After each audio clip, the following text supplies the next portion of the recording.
Bonjour à toutes et à tous, bienvenue sur la chaîne de Spiralide, j'espère que vous allez bien. Alors on continue la suite des personnages de cours, donc comme vous le savez, ces vidéos sont surtout destinées aux personnes qui souhaitent apprendre le tarot ou qui sont en train d'apprendre le tarot. Donc je vous propose de vous aider à appréhender euh, les personnages de cours, donc ici les rois. Je vais vous donner la signification, les aspects négatifs, la personnalité et également des conseils. Donc pour ce faire, j'ai utilisé mes deux tarots préférés, le Lycirce Tarot et puis le Rider-Waite Tarot. Donc on va aller voir un petit peu. Vous avez le timing pour chaque roi dans la barre de description, en dessous de cette vidéo. Donc les personnages de cours représentent nos attitudes et également celles des autres. Comme ça, dans un tirage, ça nous permet de parler des autres, mais sans pour autant faire l'impasse sur la façon dont on se comporte, et de parler de nous sans forcément envoyer les problèmes vers les autres. Donc là, les rois, ils dominent avec leur énergie masculine, ils sont actifs. Donc ils agissent dans le monde avec leur élément. Donc le roi de bâton, c'est l'élément feu, le roi de coupe, l'élément eau, le roi d'épée, l'élément air, et le roi de denier, l'élément terre. Vous avez le timing pour chaque roi dans la barre de description pour pouvoir passer de l'un à l'autre, comme vous le souhaitez. Donc on va commencer avec le roi de bâton. On y va pour le roi de bâton. Alors son mot-clé, c'est entreprendre. Donc le roi de bâton, il agit avec l'élément feu. Le feu, c'est la force du désir, c'est la passion, c'est l'énergie qui motive. Donc le roi de bâton, il sait ce qu'il veut, il a un objectif très clair et il agit dans le monde pour le réaliser. Donc il entreprend, c'est vraiment un entrepreneur. Il sait faire le premier pas, c'est une énergie intense, créative, vigoureuse, parfois un peu intimidante. C'est quelqu'un qui est très expert à lever les blocages et à vaincre les obstacles. Donc dans un tirage, si le roi de bâton sort, il peut indiquer que vous êtes dans une position de maîtrise. Si ça parle de vous, si le roi de bâton vous symbolise vous. Donc voilà, il indique que vous êtes quand même actif pour prendre les choses en main. Vous régnez sur un domaine où vous êtes capable d'obtenir les effets que vous souhaitez, savoir l'autorité d'un chef, être focalisé sur les résultats, avoir le sens du défi. Alors ça peut indiquer le fait de monter sa boîte, vous voyez, être chef d'entreprise. C'est aussi cette idée de faire ce qu'on est seul à pouvoir faire, vous voyez, faire le premier pas. Dans le domaine affectif, ça peut indiquer le fait d'être prêt à utiliser son charme, son charisme pour pouvoir séduire, faire des rencontres si vous êtes célibataire. Ça peut indiquer la nécessité de peut-être de discuter, enfin de communiquer différemment avec le partenaire aussi. Voilà, donc un petit peu ce que symbolise le roi de bâton dans son aspect le plus positif, on va dire. Si pour les personnes qui font des tirages avec les cartes à l'envers et à l'endroit, ce qui n'est pas mon cas, mais après chacun fait comme il le sent, c'est toujours bien, à l'envers, à l'endroit, ça permet d'identifier ce qui est en position de problème, ou voilà. Donc si le roi de bâton sort en position inversée, ou en tout cas s'il traduit quelque chose de négatif, ça va indiquer le fait d'attendre que quelque chose arrive. Vous voyez, dans cette idée de se retenir d'agir. Ça peut être une ambition excessive aussi, des émotions un peu trop explosives, une forme d'impatience. Ça peut aussi traduire le fait d'être un petit peu un tyran ou tyrannique, pardon, ou alors la présence d'une personne de votre entourage qui a cette énergie un petit peu tyrannique. Donc si ce n'est pas de vous dont il est question, si le roi de bâton symbolise une personne de votre entourage, il va représenter une personne en position d'autorité, donc un responsable, un manager, quelqu'un qui est expert dans son domaine, donc en position de supériorité par rapport aux autres. C'est souvent une position que cette personne a gagnée grâce à ses compétences, son charisme, sa détermination. Donc une personne en général qui inspire le respect, qui peut être craint aussi par son tempérament très ambitieux et très fougueux, un petit peu, enfin en tout cas très énergique, très déterminé. Donc, et qui peut paraître parfois arrogant aussi. Donc, ça va essentiellement symboliser une personne qui peut vous aider, donc un coach, un mentor, hein, quelqu'un qui vous donne des bons conseils pour remettre quelque chose, par exemple le budget dans le vert, par exemple, ou que ce soit dans un domaine financier, matériel, même affectif. Hein, vous voyez, c'est vraiment cette idée d'une personne qui vous aide à faire avancer vos projets, à les résoudre. Hein, il gère ses affaires vraiment avec efficacité. Donc les conseils quand le roi de bâton sort dans un tirage, si c'est dans le côté conseil, on va vous conseiller vraiment de changer vos habitudes, vos comportements qui vous desservent, de plus voir comme une victime par rapport aux circonstances ou à l'environnement, de ne pas avoir peur des challenges aussi, de les accueillir et de les vivre pleinement. Elle va vous conseiller aussi de ne pas perdre votre temps avec des projets ou des personnes qui ne concourent pas à l'atteinte de ce but, voyez. Dans le domaine affectif, comme je vous ai dit, hein, ça peut être l'idée de casser des habitudes, de ne pas retomber encore et encore dans les mêmes difficultés et problèmes de communication. Donc ça va vraiment être les conseils du roi de bâton. Donc voilà un petit peu dans son ensemble, hein, de façon très synthétisée, j'ai essayé d'aller à l'essentiel de la signification pour le roi de bâton. Allez, on enchaîne avec le prochain roi, le roi de coupe. Donc le roi de coupe, ses mots-clés, c'est se maîtriser. Donc ce roi, il agit avec l'élément eau. Donc l'eau, c'est les émotions, les sentiments, hein, le ressenti. Donc le roi de coupe, il maîtrise ses émotions, ses sentiments. Il est sensible, il est plein d'émotions et il ne se laisse pas déborder. Donc son énergie, est vraiment synonyme de loyauté, d'engagement, de responsabilité et d'amour.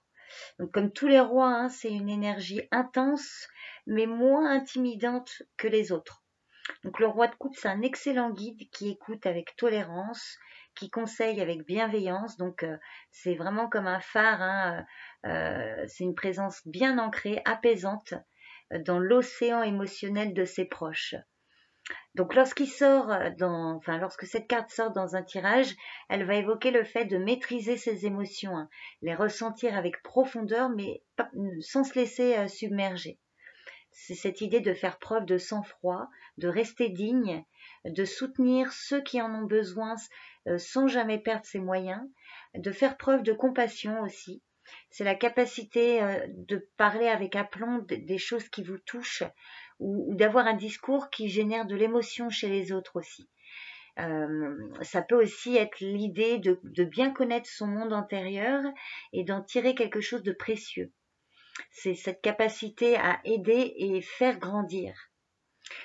Donc, si elle sort en position inversée, en position de problème, donc en négatif, hein, donc ça peut indiquer le fait d'avoir du mal à maîtriser ses émotions, de se laisser submerger hein, par elle, d'avoir du mal à maintenir la tête hors de l'eau ou d'être trop sensible. C'est aussi un moment où l'émotion est encore trop forte là pour pouvoir agir de façon rationnelle. C'est le besoin de faire une pause aussi pour agir à tête reposée. Et puis, dans son aspect négatif, ça peut parler d'une personne quand même toxique, hein, dans le sens qui tente de maîtriser les émotions des autres au lieu des siennes. Vous voyez l'idée? Donc ça, c'est vraiment dans son aspect mal aspecté. Enfin, oui, dans son aspect mal aspecté, dans son côté négatif. Alors, si ce n'est pas vous dont le roi de coupe parle, ça va parler d'une personne de votre entourage, donc une personne plutôt douce, hein, quelqu'un de très attentionné, bienveillant, qui possède une maturité émotionnelle pour aider dans les difficultés ou les défis hein, qui se présentent. Donc ça peut être un partenaire de vie idéal hein, pour qui la compréhension mutuelle, la stabilité émotionnelle sont deux piliers d'une relation solide et d'un engagement durable. Donc c'est une personne qui écoute, qui prend en compte les besoins émotionnels des uns et des autres, de façon à équilibrer les différentes forces et personnalités du collectif, par exemple, si c'est dans le domaine professionnel. Donc les conseils, lorsqu'elle sort dans un tirage en position de conseil, elle va vraiment vous inviter à savoir exactement ce que vous ressentez et pourquoi. Par exemple, dans un domaine précis, au travail, si vous ressentez des émotions négatives, on va vous inviter à comprendre pourquoi vous ressentez ça. Être en capacité de vous ouvrir aux autres quand c'est nécessaire aussi. Donc dans n'importe quel domaine, hein, adapté, si c'est une question professionnelle, voilà, ça va être l'idée, du coup, vous orientez ça vers le domaine pro. Ou alors concernant vos finances, ou concernant, voilà, clairement, une relation affective. Donc elle va vous conseiller d'avoir une approche mesurée, calme, et ce sera vraiment ça qui pourra vous aider à être apprécié de votre entourage ou à résoudre une difficulté, hein. Donc dans une situation particulièrement tendue, le roi de coupe va vraiment vous inviter à faire preuve de compréhension, de diplomatie. Si c'est dans le domaine matériel, financier, on va vous conseiller de vous mettre dans l'énergie du roi de coupe pour reconnaître les émotions vécues, hein, de la situation, voir si elles sont négatives ou si ça vous culpabilise, et si elles peuvent pas vous aider à sortir des difficultés, on va vous conseiller du coup de lâcher prise pour pouvoir faire émerger des émotions plus propices à l'atteinte de vos objectifs, quels qu'ils soient, hein, financiers, familial ou autres. Donc le roi de coupe vous conseille aussi, malgré les difficultés, de ne pas renoncer à votre générosité et à cette idée de partage aussi, de donner avec gentillesse et ouverture. Et pas forcément de façon, enfin pas forcément quelque chose de matériel, hein. Ça peut être votre amour, votre écoute, votre bienveillance par rapport à vos attentions. Donc voilà un petit peu ce que symbolise le roi de coupe dans son ensemble. Donc on poursuit maintenant avec le roi d'épée. Le roi d'épée, son mot-clé, c'est ordonner. Ce roi-là, il agit avec l'élément air. Donc l'air, c'est le mental, les idées, la raison, la communication. Donc lui, il comprend tout, il sait comment les choses doivent être et il fait en sorte qu'elles le soient, quitte à dire aux autres ce qu'ils doivent faire. Donc il juge, il ordonne. Donc le roi d'épée, c'est une présence quand même conquérante, hein, puissante, qui veut changer le monde avec ses idées, sa capacité à convaincre, son autorité naturelle aussi. Ses émotions ne faussent jamais son jugement parce qu'il est capable de bien séparer hermétiquement l'émotionnel du rationnel. Donc lorsque le roi d'épée sort dans un tirage, elle peut parler, cette carte peut parler de vous ou d'une personne de votre entourage. Si c'est de vous dont il est question, elle va indiquer que vous savez comment les choses doivent être et que vous faites en sorte qu'elles soient bien ordonnées. Ça peut indiquer aussi que vous dites aux autres quoi faire, vous donnez des ordres, hein, que vous êtes le chef par rapport à une situation, que vous êtes le décisionnaire. Ça peut être cette idée de commander, hein, de rétablir l'ordre. Donc c'est voilà un état d'esprit analyse, réflexion. Donc ça peut être un protecteur aussi, hein, le côté protecteur. C'est vraiment un intellect chez qui le mental prévaut sur les sentiments et dont le point de vue fait référence. Donc ça peut aussi parler d'un choix difficile qui vous demande du sang-froid, de la résolution et qui nécessite d'être très ferme sur vos positions. C'est vraiment, ça peut être cette idée d'être amené à prendre une décision importante. Donc si elle sort en position inversée, donc mal aspectée, elle peut indiquer le fait de donner des ordres contradictoires, alors de vous, hein, ou d'une personne en face de vous, hein. Vous voyez, des ordres un peu contradictoires ou erronés, déraisonnables, hein. Ça peut être aussi cette idée de refuser de dire aux autres quoi faire ou de ne pas exprimer ses besoins. Ça peut aussi être l'idée de mettre en doute quelque chose ou de mettre en difficulté. Ça peut parler d'une hiérarchie qui vous empêche d'agir, une personne un peu froide, méchante, ou une forme un abus de pouvoir aussi. Ça peut aussi indiquer le fait d'en avoir marre, qu'on nous dise quoi faire, hein. Donc voilà, hein, vous comprenez un peu l'idée, hein. Donc au niveau de la personnalité, si le roi d'épée symbolise une personne de votre entourage, Elle va parler d'une personne très intelligente, convaincante, qui s'exprime très bien, avec beaucoup de clarté dans ses propos. Une personne quand même qui appelle le respect par son autorité et puis sa faculté à être toujours juste dans ses jugements. Donc, vous l'aurez compris, le roi d'épée représente surtout un professionnel dont le conseil est nécessaire pour régler une problématique. Donc, ça peut être un avocat, un notaire, un conseiller bancaire ou juridique. Alors, parfois un médecin, un thérapeute. C'est plus rare, mais ça peut. Après, il faut voir les cartes qui l'entourent.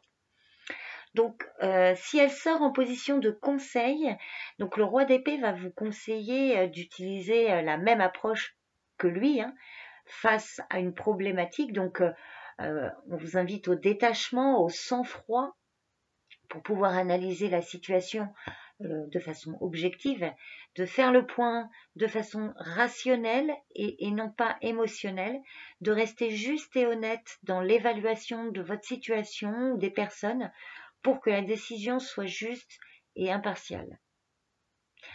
Donc voilà ce que symbolise le roi d'épée dans son ensemble. J'espère que vous aurez saisi l'idée générale de cette carte. On va terminer maintenant avec le dernier roi, le roi de denier. Alors, le roi de denier, son mot-clé, c'est faire fructifier. Enfin, c'est mot-clé, du coup, faire fructifier. Parce que le roi de denier, il agit donc avec l'élément terre. Donc, la terre, c'est le concret, le matériel, les finances. Ça peut aussi être la santé, le confort. Donc, il fait fructifier son entreprise. Il tire profit de son investissement pour multiplier ses gains. Il domine très bien le matériel et il sait créer de l'opulence. Le roi de denier, c'est un très bon commerçant, quelqu'un qui sait vraiment faire augmenter ses bénéfices. Donc ce roi représente l'abondance, la sécurité, c'est l'ambition, le pouvoir aussi, la stabilité, la discipline, la loyauté et aussi le contrôle.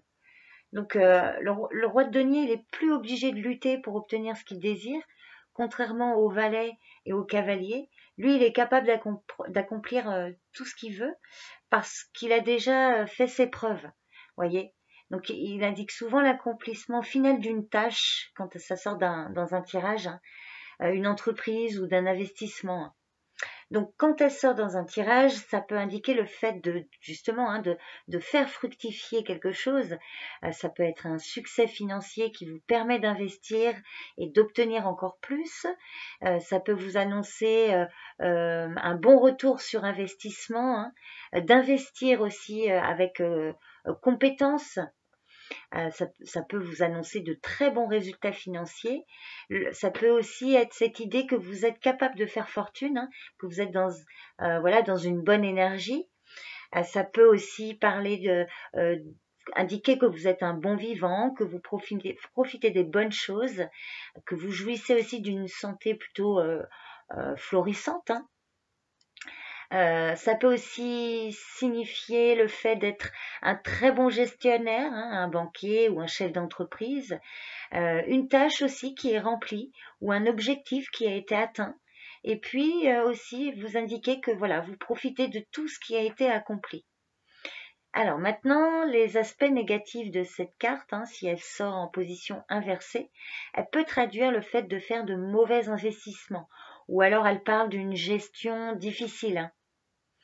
Ça peut aussi parler d'une personne en face de vous. Alors c'est toujours pareil, c'est vous ou une personne extérieure à vous, un peu qui attache beaucoup d'importance, qui a même parfois une obsession pour les possessions matérielles, vous voyez. Une personne un peu qui s'étend à régner en tant que roi, pour apprécier les bonnes choses, mais qui méprise aussi ceux qui ne peuvent pas vivre selon son propre statut social. Ça peut être quelqu'un qui se vante beaucoup, vous voyez, par rapport à ses richesses, et qui fera aussi n'importe quoi pour l'amour de l'argent et du matériel, même si ça indique, même si ça l'emmène à profiter de quelqu'un pour obtenir ce qu'il souhaite. Donc ça peut justement inclure le mariage pour l'argent et le maintien de la relation le temps qu'il faudra pour dilapider l'argent du partenaire, hein, mais là c'est vraiment vraiment en aspect très négatif, hein.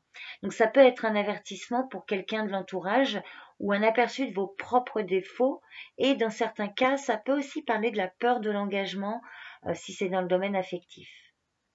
Donc le roi de denier, si ce n'est pas vous, peut parler d'une personne. Donc c'est souvent une figure paternelle, hein, qui aime prendre soin des autres en donnant beaucoup de conseils, un support, une sagesse aussi, en apportant des aspects plus matériels, hein, un soutien financier. Donc c'est une personne qui vous montre quand même sa générosité par rapport à ce qu'elle a accumulé et qu'il partage, hein, volontiers, donc qui peut vous aider, hein, dans ce domaine-là.